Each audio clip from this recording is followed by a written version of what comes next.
novamente perante a Assembleia. Quando Lutero foi convocado novamente perante a Assembleia, estava calmo e pacífico, mas ao mesmo tempo corajoso e nobre, como testemunha de Deus entre os grandes da terra. O oficial do império exigiu uma decisão. Ele desejava se retratar? Lutero deu sua resposta em tom humilde, sem violência ou descontrole. Seu aspecto era modesto e respeitoso, porém demonstrava confiança e alegria que surpreenderam a Assembleia. Seríssimo imperador e ilustres príncipes e graciosos, nobres, começou Lutero. Compareço à sua presença hoje para cumprir a ordem que me foi dada ontem. Se por ignorância eu violar os costumes e as formalidades da corte, peço que me perdoem, pois não fui criado nos palácios reais, mas na reclusão de um convento. Então afirmou que em algumas de suas obras publicadas havia escrito sobre a fé e as boas obras, e até mesmo alguns de seus inimigos as consideraram benéficas. Retratar-se delas seria o mesmo que condenar verdades aceitar por todos. A segunda categoria de escritos consistia daqueles que expunham as corrupções e os abusos do papado. Revogá-las equivaleria a fortalecer a tirania de Roma e abrir uma porta ainda mais larga para sacrilégios maiores. Na terceira categoria, ele havia atacado indivíduos que defenderam males existentes. Em relação a estes, Lutério admitiu abertamente que fora mais violento do que o apropriado. Entretanto, nem mesmo esses livros ele poderia revogar, pois os inimigos da verdade usariam isso como oportunidade para subjugar o povo de Deus com crueldade ainda maior. Continuou: defendo-me assim como fez Cristo. Se eu disse algo de mal, denuncie o mal. Pela misericórdia de Deus, apelo a ti, Sereníssimo Imperador, e a vós, ilustríssimos príncipes, e a todos os homens instruídos que provem, com base nos escritos dos profetas e apóstolos, que estou errado. Assim que me convencerem disso, eu me retratarei de cada erro e serei o primeiro a pegar meus livros e lançá-los ao fogo.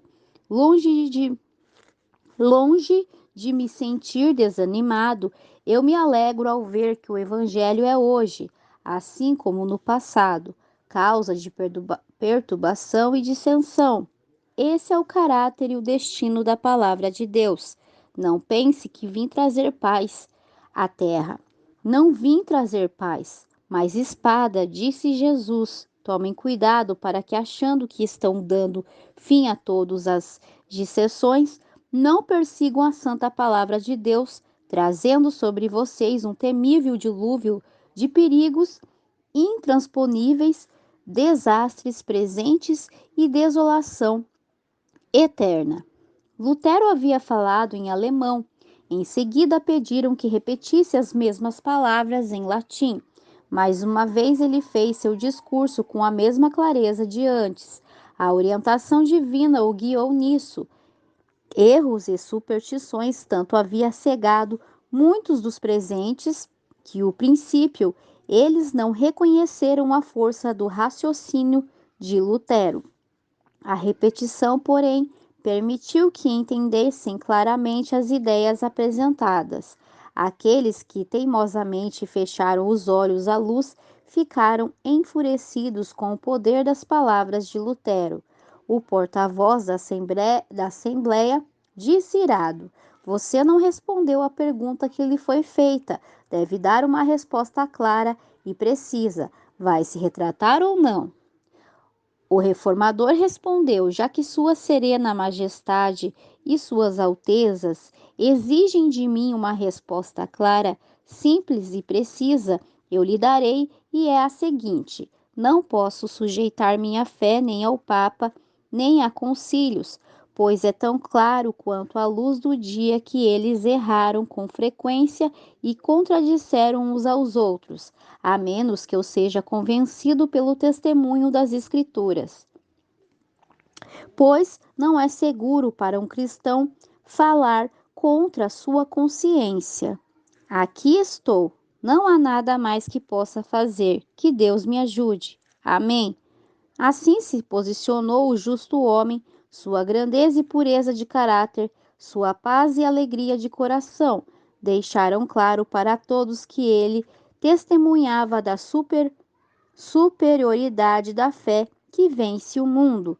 Em sua primeira resposta, Lutero falou em tom respeitoso, quase submisso. Os seguidores do Papa pensaram que o adiamento era apenas o primeiro passo rumo à retratação da fé. O próprio Carlos, ao observar com certo desprezo o corpo abatido do monge, suas roupas humildes e a simplicidade de sua fala, declarou: esse monge nunca fará de mim um herege. A coragem e a firmeza que ele demonstrava, bem como o poder de seu raciocínio, encheram a todos de surpresa. O imperador exclamou com admiração: este monge fala com bravura no coração e coragem inabalável. Os defensores de Roma perderam a controvérsia, tentaram manter seu poder, não apelando para as Escrituras, mas por meio de ameaças, o argumento infalível de Roma. O porta-voz da Assembleia disse: se você não se retratar, o imperador e os estados do império vão se reunir para decidir que providência devem tomar contra um herege incorrigível. Lutero disse com toda a calma: que Deus seja meu ajudador, pois não posso me retratar de nada. Pediram a ele que deixasse o ambiente enquanto os príncipes deliberavam. A recusa persistente de Lutero em se sujeitar poderia afetar a história da Igreja por eras.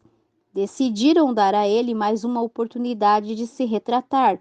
Mais uma vez, perguntaram-lhe se renunciaria às suas doutrinas.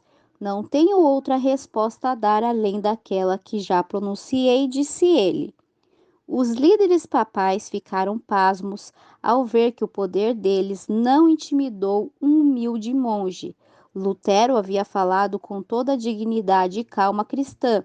Suas palavras eram livres de sentimentalismo e equívocos.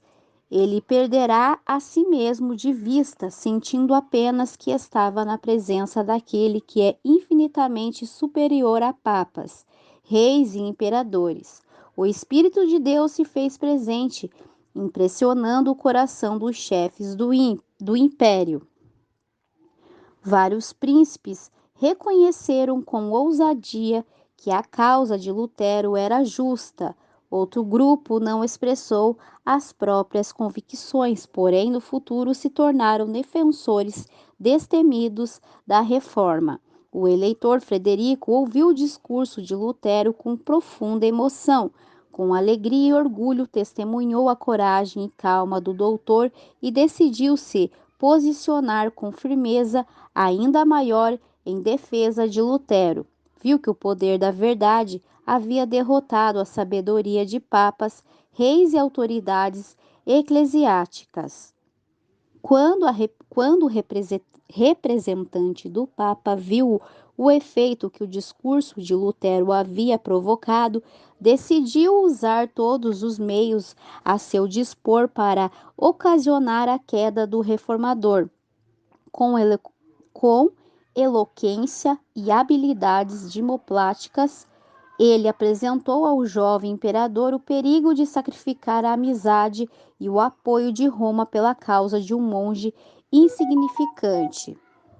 No dia posterior à resposta de Lutero, Carlos anunciou à Assembleia sua determinação de exaltar e proteger a religião católica.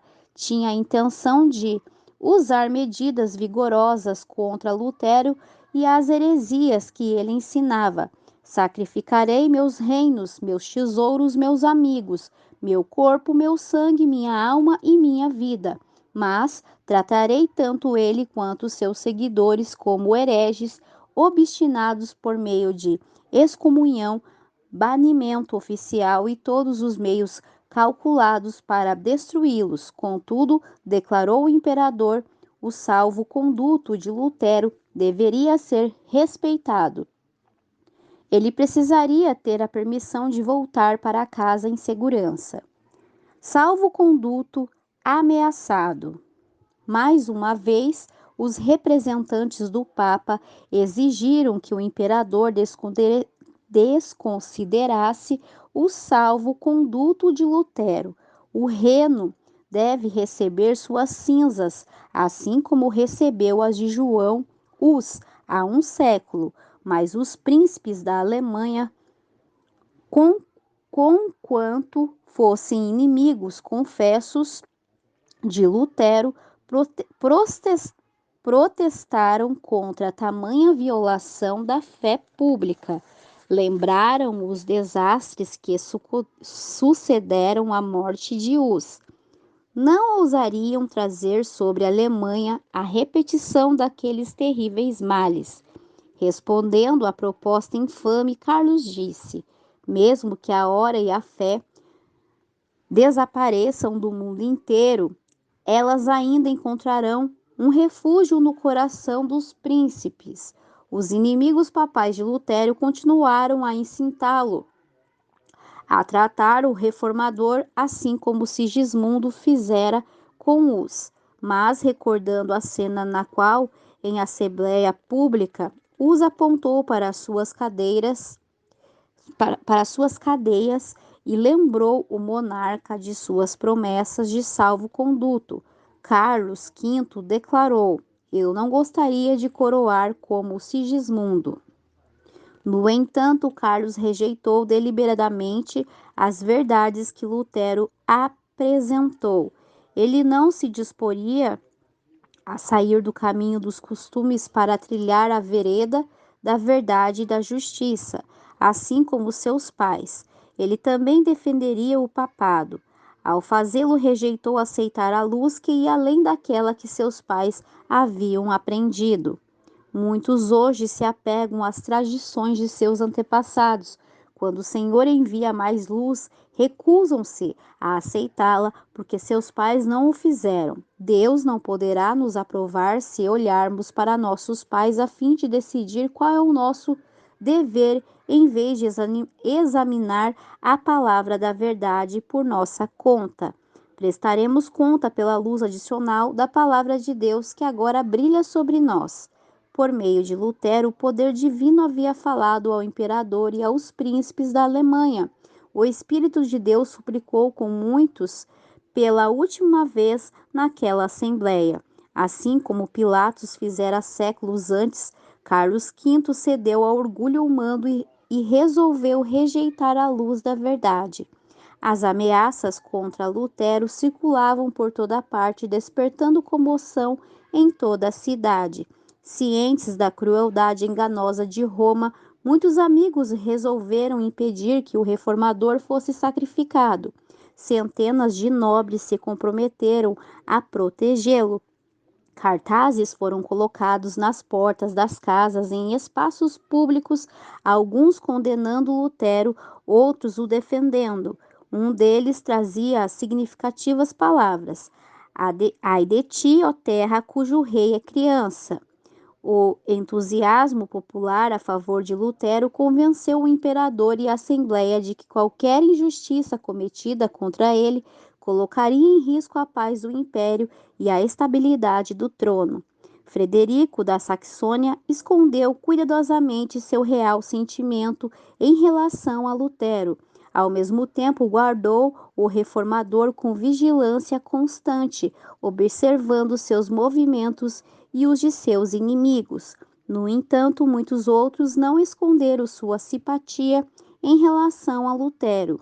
Spalatin escreveu: o quartinho do doutor não conseguia comportar todos os visitantes que apareciam, até mesmo aqueles que não tinham fé em suas doutrinas, não conseguiam deixar de admirar a integridade que o levava a correr risco de morte em vez de violar a própria consciência.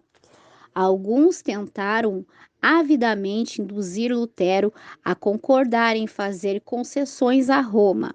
Nobres e príncipes lhe disseram que se ele mantivesse o julgamento